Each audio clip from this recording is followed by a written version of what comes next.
Welcome to the Living the Dream podcast with Curveball. If you believe, you can achieve.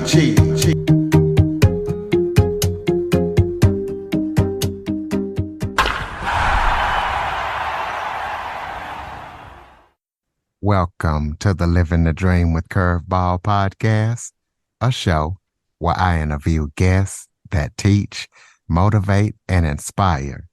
Today, I have an amazing guest. He is singer-songwriter John Krondes.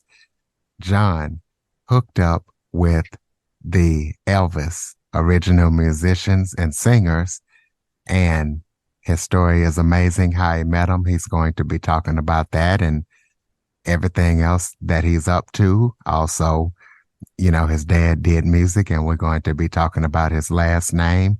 He's really got an amazing story he was telling me in the green room. So let's jump right into it. John, thank you so much for joining me today. Thank you so much. I thank you very much and all your listeners for your support. And it's a blessing to be on your show. And yes, I agree. I'm living the dream with you and your listeners. And I first take time out for a second to thank God and all my rock and roll angels in heaven. Now I have a lot of them. My father, Jimmy Krondes, Joe Esposito, who passed on, helping me record all these songs, was Elvis Presley's road manager and best friend. And we've lost a few of these musicians. And yes, this is a dream. It was Elvis's dream, my father's dream. I'm from what I'm told, continuing their unfinished life work. And I thank God and pray and thank God every day for my blessings in being here first and having the opportunity to make this music and the blessing. I have a lot of support, a lot of beautiful people, radio stations like yourself and fans that have just started hearing this music. And it's just wonderful. I thank God and thank you. And thank everyone for having me here.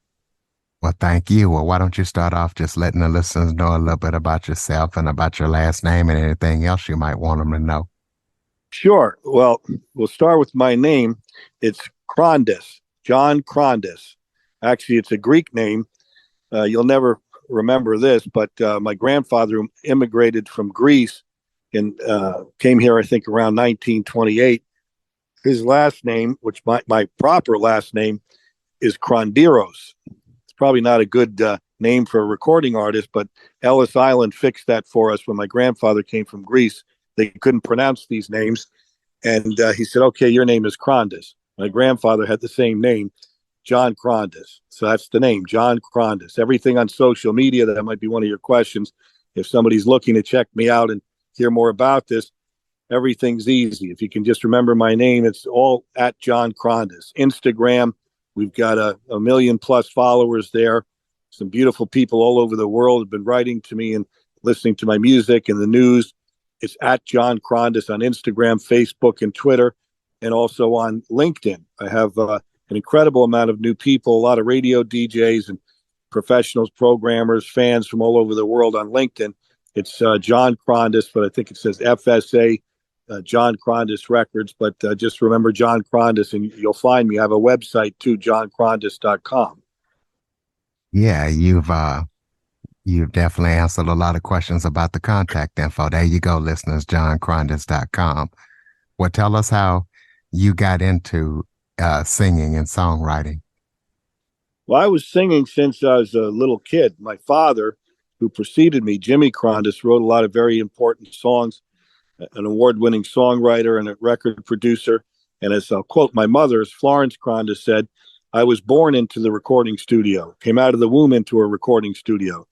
Since I was born, every house that I lived in till my father passed away in 1986 had a recording studio in the basement.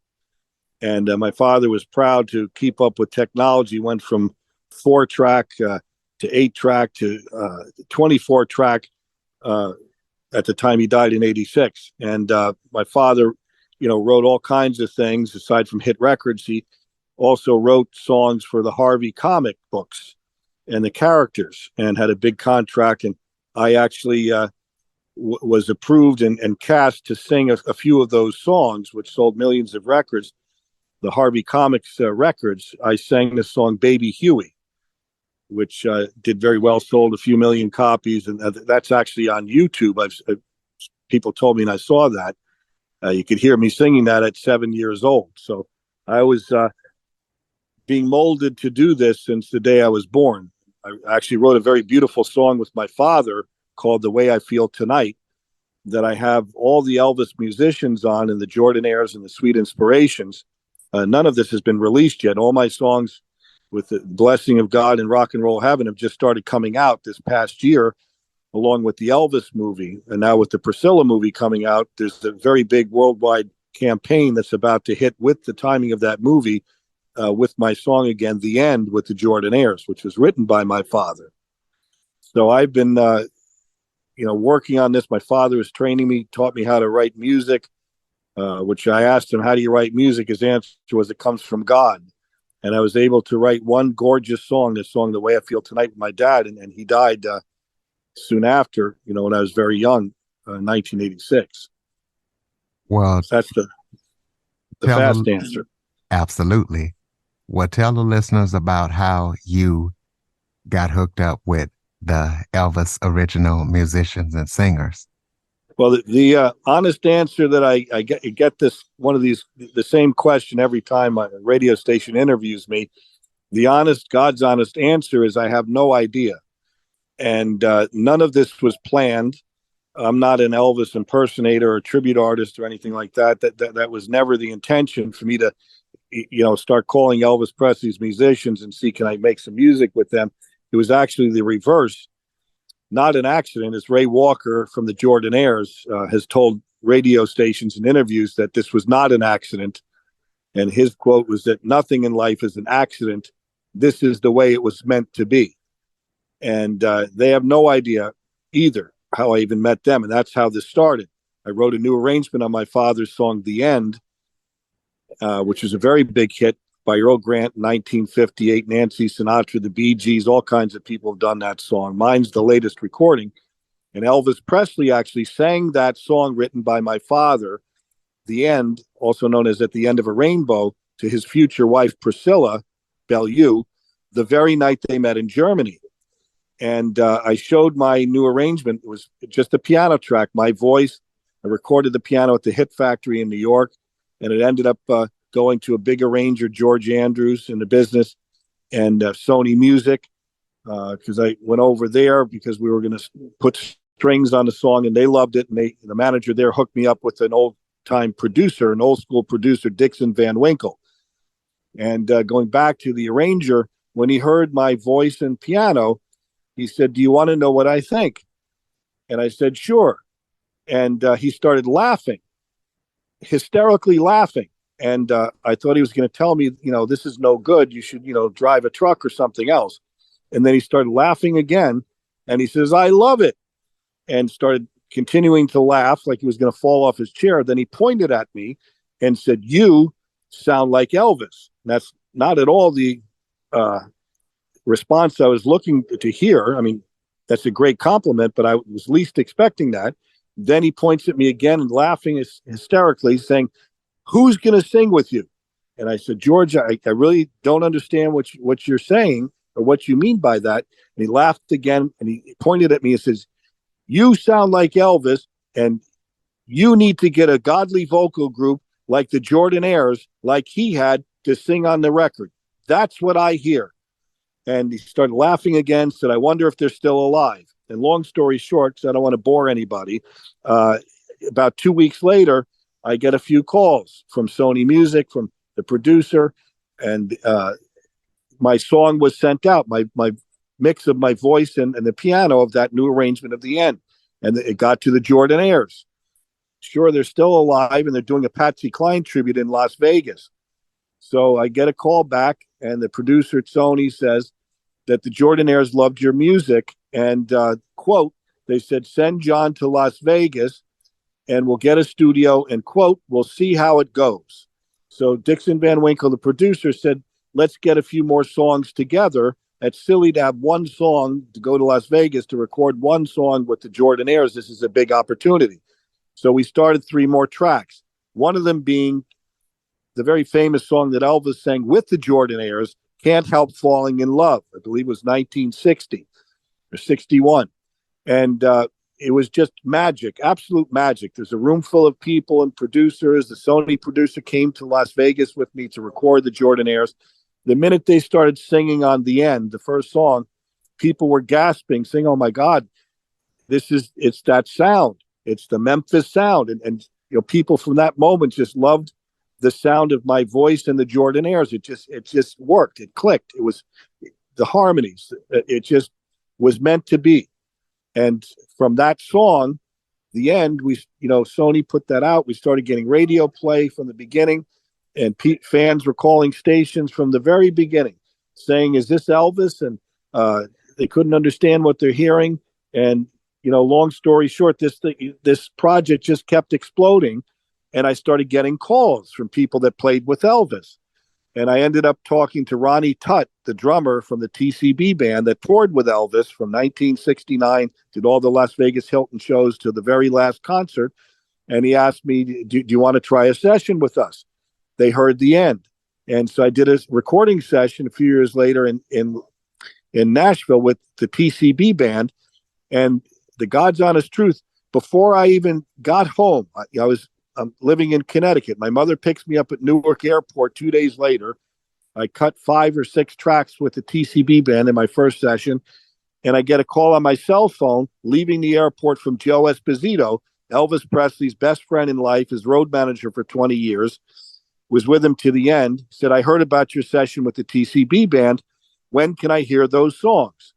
And he flew me out to Los Angeles and set up a recording studio there with media and some other music people to hear those first group of songs that I recorded with the TCB band. And I had the Jordanaires voices on there and the Sweet Inspirations.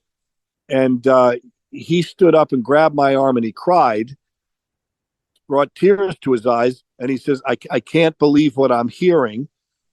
He says, I closed my eyes and I thought I heard Elvis. He says, this is remarkable. And he said, I'm going to help you. And everybody clapped. This has been the reaction from the beginning. It's when people hear this music, it's so powerful.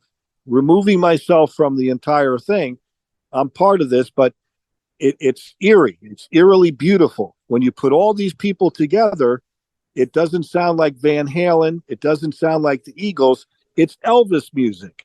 And it sounds like, and that's what media is saying, that John Krondes has picked up where Elvis left off. I'm not in any way, shape, or form trying to copy Elvis. That's not what this is about. All these people found me. Getting back to the point, that's what you asked me.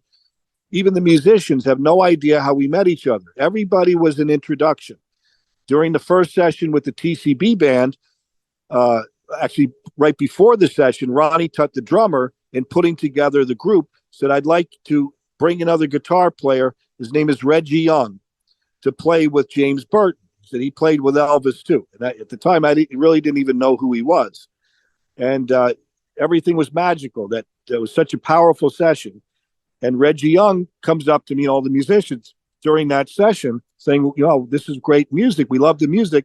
Everybody would ask, do you have any more songs? And I would laugh and I would say, I've got tons of songs. My father wrote a lot of hit songs. My father wrote songs that were given to Elvis to record, some of which that I started bringing to show the band, because my mother said, show the band this song, that song. Elvis was holding a few of my father's songs to record when he died. So I ended up now recording some of Elvis Presley's songs written by my father that he was supposed to record. So the next thing I know, I end up recording with the American Sound Studio Band. And Reggie Young was the guitar player of the American Sound Studio Band.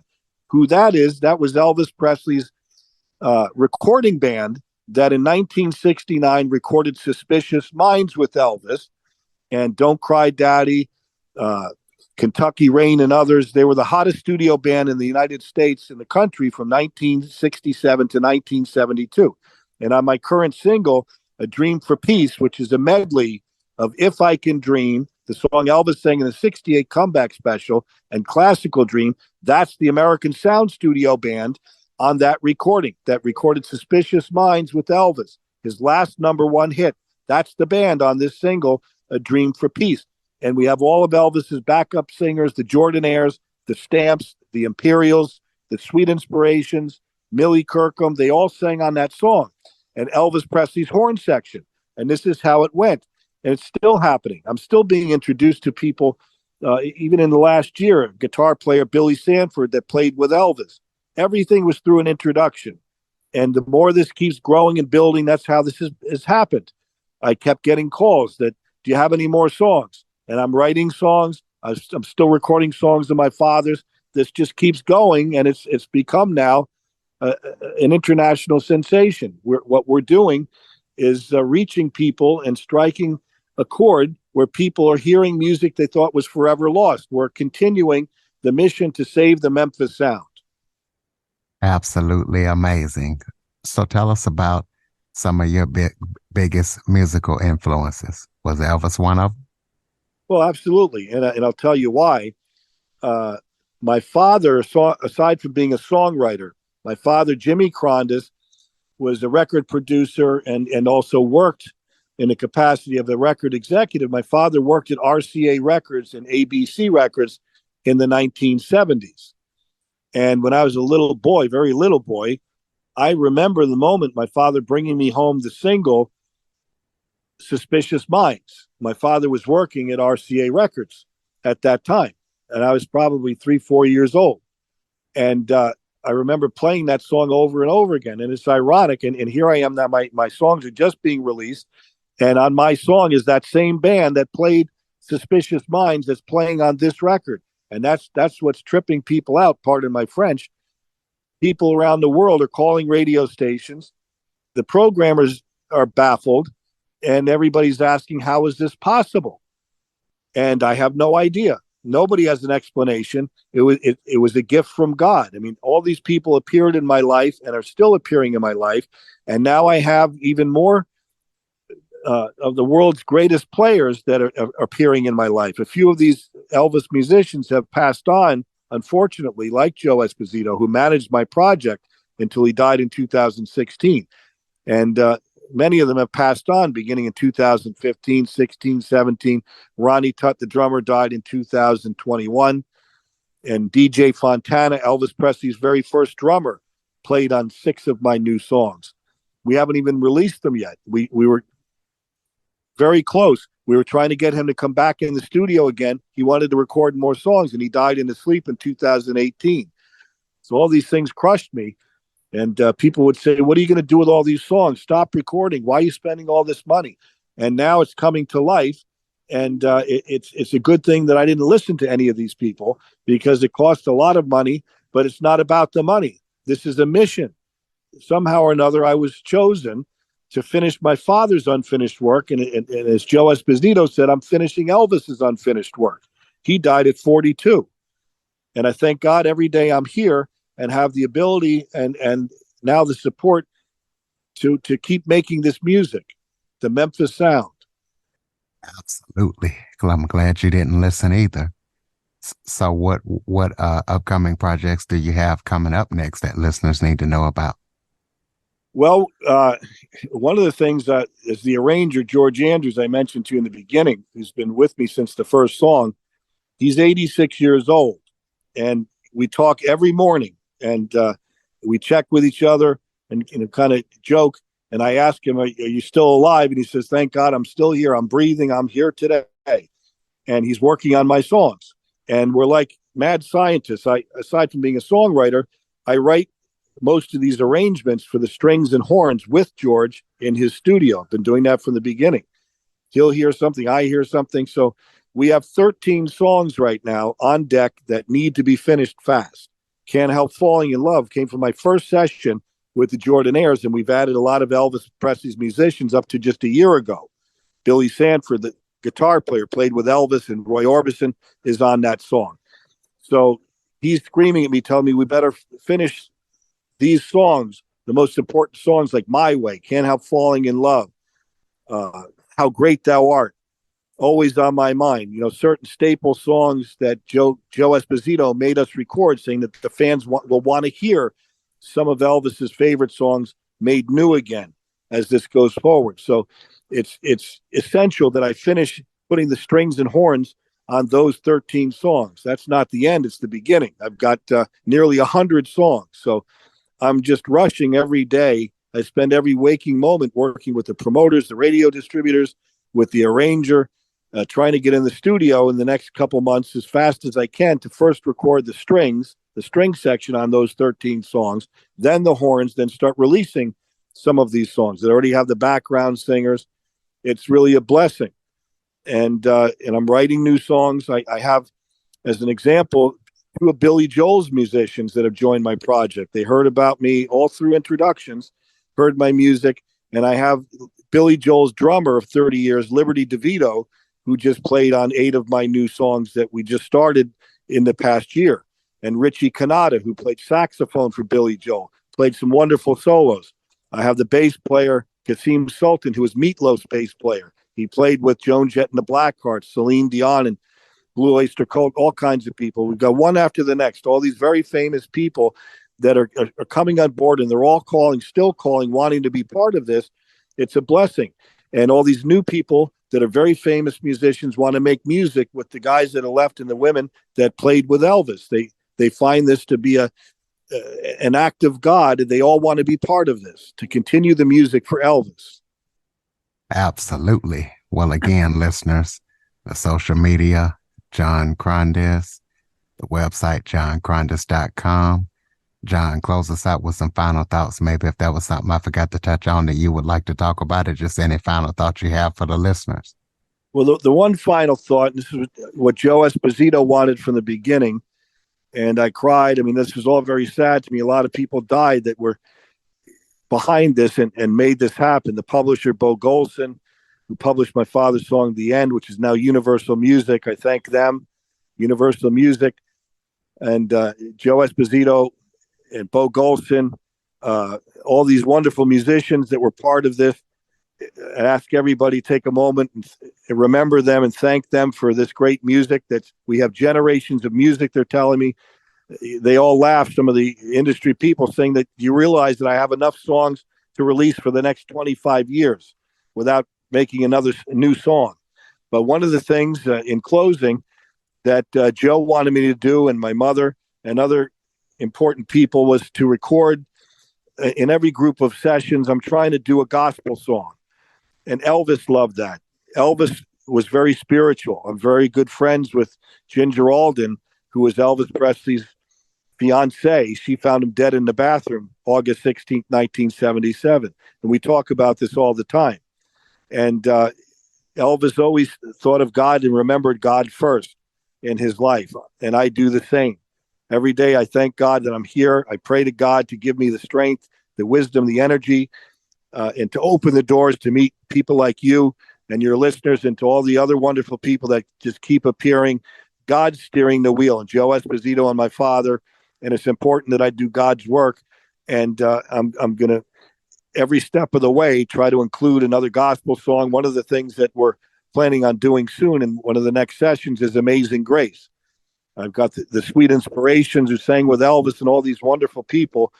And so that's part of the mix. But just to give to the world the Memphis sound, and to bring back this music for the world. That's what I'm living for. That's my goal. Absolutely, ladies and gentlemen, all you Elvis lovers out there. And even if you're not an Elvis fan, check out John's music, johnkrondes.com. Check out everything that he's up to. Follow, rate, review. Share this to everybody that you know.